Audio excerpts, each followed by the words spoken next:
సురేందర్ రెడ్డి అన్న, గోపాల్ రెడ్డి అన్న, వీళ్ళిద్దరూ కూడా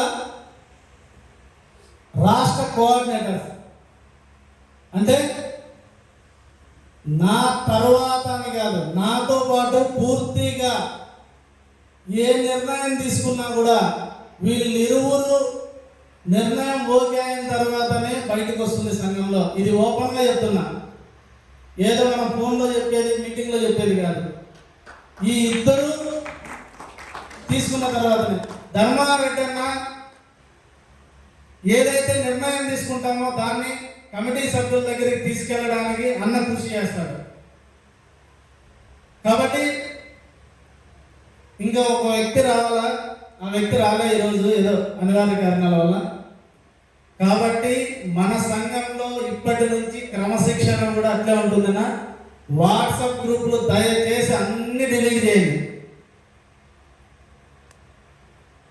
కొత్త ఫార్మేట్లో రావాలి.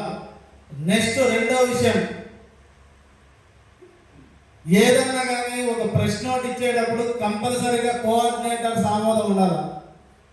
ఆంధ్రప్రదేశ్ వ్యక్తిగతంగా ఇచ్చుకోండి, దాని గురించి మేము మాట్లాడాలి. ఆంధ్రప్రదేశ్ రెడ్డి సంఘం నుంచి ప్రెస్ నోట్ కానీ సోషల్ మీడియా పోస్ట్ కానీ ఏదైనా రావాలంటే తప్పనిసరిగా కోఆర్డినేటర్స్ ఆమోదం ఉండాలి. ఆమోదం లేకపోతే తప్పనిసరిగా ఎవరిని ఉపేక్షించేది లేదు. ఈ రెండు పాయింట్లు గమనించండి.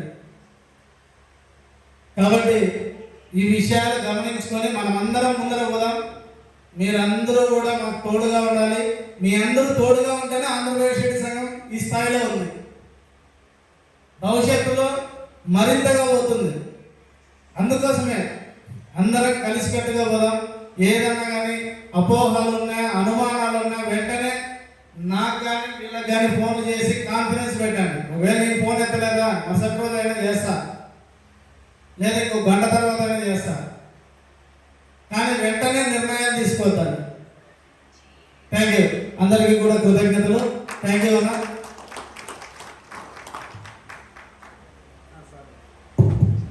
అదేవిధంగా ఆర్ఎస్ఎస్ అనే